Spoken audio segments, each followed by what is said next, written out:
ସମସ୍ତଙ୍କୁ ନମସ୍କାର, ଜୟ ଜଗନ୍ନାଥ। ପୁଣି ଆଉ ଏକ ନୂଆ ଭିଡ଼ିଓରେ ସ୍ୱାଗତ। ତ এই ଭିଡ଼ିଓଟି ରହିଛି ରିଗାର୍ଡିଂ LTR କଟଅଫ୍। ତ କେତେ କ'ଣ ଯାଇପାରିବେ, କ'ଣ ହେବ କ'ଣ ନାହିଁ, ତ ତା ବିଷୟରେ ଆମେ ଟିକେ ଆନାଲିସିସ୍ କରିବା। ତ OWC ତ ଅଲରେଡ଼ି ତାର ଅଫିସିଆଲ ଏନ୍ସର୍ କି ଛାଡ଼ି ଦେଇ ସାରିଲାଣି, ସମସ୍ତେ ତ ଚେକ୍ କରିସାରିଲେଣି। ଆଉ ତ ସେସବୁକୁ ନେଇକି ଆମର ଏଇ ଭିଡ଼ିଓଟା ତିଆରି ହେଇଛି। ଦେଖନ୍ତୁ, ବହୁତ ସାରା ୟୁଟ୍ୟୁବର ବିଭିନ୍ନ ପ୍ରକାର ମତ ସବୁ ଦେଉଛନ୍ତି, ଇଆଡ଼ୁ ସିଆଡ଼ୁ କଥା କହୁଛନ୍ତି ଯେ ଏତିକି ଯିବ ଏତିକି ଯିବନି, କ'ଣ କିଏ 70, 80, 85 ପର୍ଯ୍ୟନ୍ତ ପଳେଇଗଲେଣି କଟଅଫ୍। ତ ତାଙ୍କୁ କ'ଣ କୁହାଯାଇପାରିବ ହେଲା, ସେମାନେ ବାସ୍ କିଛି ଷ୍ଟଡି କରୁନାହାନ୍ତି, ଏମିତି ଗୋଟେ ଭିଡ଼ିଓ ତିଆରି କରିଦେଉଛନ୍ତି ଯେ ହଁ ବର୍ତ୍ତମାନ ତ ଅଛି, ଆମେ ବର୍ତ୍ତମାନ ଛାଡ଼ିଦେବା। ତ ସେମିତି କଟଅଫ୍ ତିଆରି ହୁଏନି ହେଲା। ଯଦି କଟଅଫ୍ ଲୋଟାକୁ ହିଁ ଦେଖାଯାଏ, ଆଉ କେତେ ପିଲା ଓଭରାଲି କେତେ ରଖିଛନ୍ତି ଓଭରାଲି ନେଇକି ତିଆରି ହୁଏ। ତାମାନେ ନୁହେଁ କି ଜଣେ 80 ରଖିଦେଲା, 85 ରଖିଦେଲା, 75 ରଖିଦେଲା, 60 ରଖିଦେଲା, ତ ସେଇଟାକୁ ନେଇକି କଟଅଫ୍ ପଳେଇଯିବ, ସେମିତି ହୁଏନି ହେଲା। ତ ବାକି ତ ସେମିତି ଯାହା ହେଇଛି ଆମେ ସେପଟେ ଯିବା ନାହିଁ। ଆମେ ବର୍ତ୍ତମାନ ଆମେ ଏପଟେ ଆସିବା ଯେ କେତେ କ'ଣ ରହିପାରିବ କ'ଣ ନାହିଁ, ତ ସେଇଟାକୁ ବର୍ତ୍ତମାନ ଆମେ ଦେଖିବା। ତ ଏଇଟା ହେଲା ପ୍ରିଭିୟସ୍ ଇୟର୍, ମାନେ 2023ରେ ଯେ ପ୍ରିଲିମ୍ RST ହେଇଥିଲା, ରେଗୁଲାର ହାଇସ୍କୁଲ ଟିଚର ହେଇଥିଲା, ତ ତାର ଏଇଟା ହେଉଛି ପ୍ରିଲିମ୍ରେ କଟଅଫ୍ ଯାଇଥିଲା। ଏଇଟା ଆମର ଆର୍ଟ୍ସ ନୁହେଁ କି।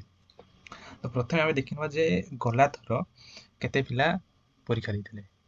ଗଲା ଥର କଟି କାଟି ରିଜେକ୍ଟ ହେଇ ତାପରେ ରହୁଥିଲା ସେ ମାନେ ପୋଷ୍ଟ ଥିଲା 7,500, ତ ଆମର ପିଲା ପକେଇଥିଲେ ସେଇ 75,000 ପ୍ଲସ୍ ପିଲା ହେଉଛି ରହିଥିଲା କଟି କାଟି। ଆଉ ତା ଭିତରୁ ହିନ୍ଦୀ, ସଂସ୍କୃତ ଆଉ ଏ ତ PTରେ ତ ପ୍ରିଲିମ୍ ହେଇନଥିଲା, ତ ବାକି ଛାଡ଼ିକି ଯାହା ଥିଲା ତ ସେମାନେ ସବୁ ଦେଇଥିଲେ।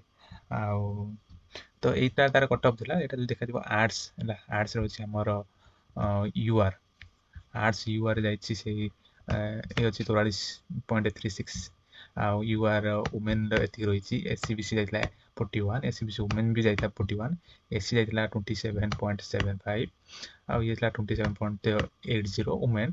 ST ତ ଏଇଆ ଥିଲା, ଆଉ ST ଓମେନ୍ 0.05, ଏକ୍ସ ସର୍ଭିସମ୍ୟାନ୍ ଆଉ ସ୍ପୋର୍ଟସ୍ ପର୍ସନ୍ ଏଇସବୁ ଯାଇଥିଲା ହେଲା। ତ ବାକି ଇଏ ଥିଲା ଆମର PWD କାଟାଗୋରୀ, ତ ଏଇଆ ଯାଇଥିଲା କଟଅଫ୍। ମାନେ ଧର ହିନ୍ଦୀ, ସଂସ୍କୃତ ପିଲାଙ୍କୁ ଆମେ ଛାଡ଼ିଦେବା କି PT ପିଲାଙ୍କୁ ଛାଡ଼ିଦେବା, ତଥାପି ତ ସେଇ 50-60,000 ପାଖାପାଖି ପିଲା ଦେଇଥିବେ ପ୍ରିଲିମ୍, ତ ତାହାର ଯାଇଥିଲା କଟଅଫ୍ ଏଇଆ। ତ ବାକି ଯଦି ଦେଖିବା ତା ତଳକୁ,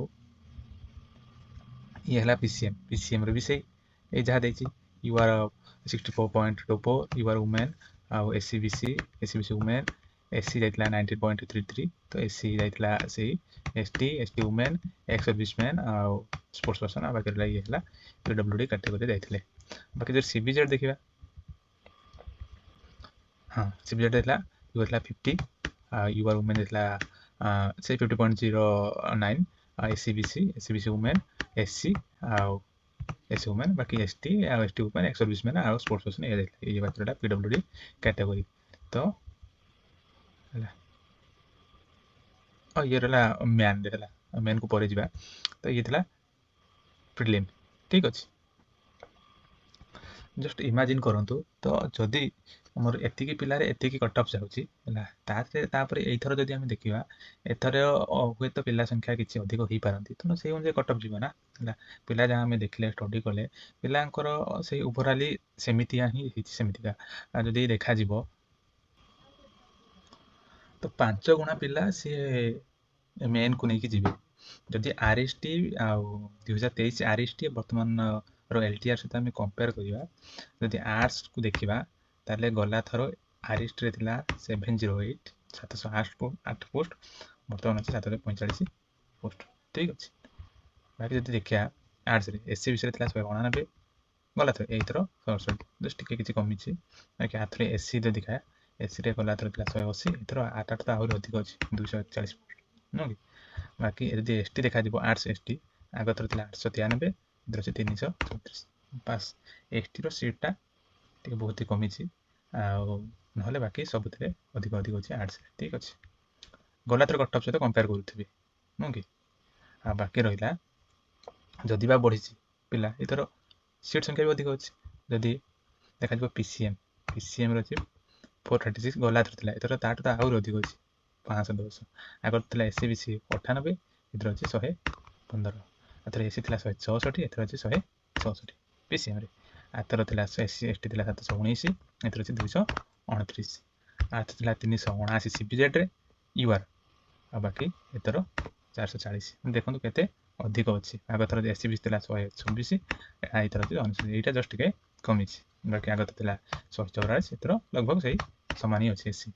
ଆଗଥର 556 ବସିଥିଲା ଆମର ST ରେ, ଏଥର 198। ଯଦି ଦେଖିବା ଓଭରାଲି ST ରେ ହିଁ ସିଟ୍ ପ୍ରାୟ କମିଛି, ନହେଲେ ବାକି ସବୁଥିରେ ଅଧିକ ଅଛି। ବାକି ଓଡ଼ିଆ ଯଦି ଦେଖାଯିବ, ଓଡ଼ିଆରେ ଅଛି UR 200 ଫାଷ୍ଟ ଟାଇମ୍ କରୁଛି, ଆଉ 55 ଅଛି SCBC, SCରେ ଅଛି 81, ST ଅଛି 112। ଦେଖନ୍ତୁ ହେଲା, ଯଦି ଯାହା ଦେଖାଯିବ ଆମେ ଦେଖିଥିଲେ ସେ 4500 ରୁ 5000 ବା 4, 4.5, 5 ଯାହା ବି ଆ ଭିତରେ ପିଲା ଆପ୍ଲାଏ କରୁଛନ୍ତି ଓଡ଼ିଆ ହେଲା।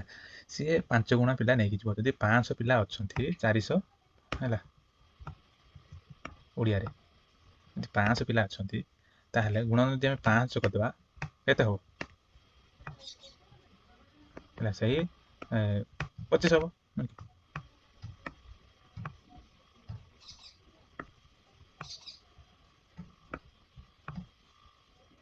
ହେଲା ସେ 2500 ପିଲା ପୁଣି ସେ ନେଇକି ତ ଯିବ ହେଲା। ଯଦି କଟଅଫ୍ ହାଇ ସବୁ ପଳେଇବ ହେଲା, ତାହେଲେ ସେ କେମିତି ସେ 5 ଗୁଣା ପିଲାଙ୍କୁ ନେଇକି ଯିବ ସବୁଥିରେ, ସବୁ ପୋଷ୍ଟ କଥା ମୁଁ କହୁଛି ହେଲା। ତାହେଲେ ସେ କେମିତି ମେନ୍କୁ ନେଇକି ଯିବ 5 ଗୁଣା ପିଲା, ବୁଝିପାରୁଛନ୍ତି? ଆରଥର ତ ଅପେକ୍ଷା ଏଥର ତାର ST ପୋଷ୍ଟକୁ ଛାଡ଼ିଦେଲେ ବାକି ପୋଷ୍ଟମାନଙ୍କର ସଂଖ୍ୟା ଅଧିକ ଅଛି, ଠିକ୍ ଅଛି।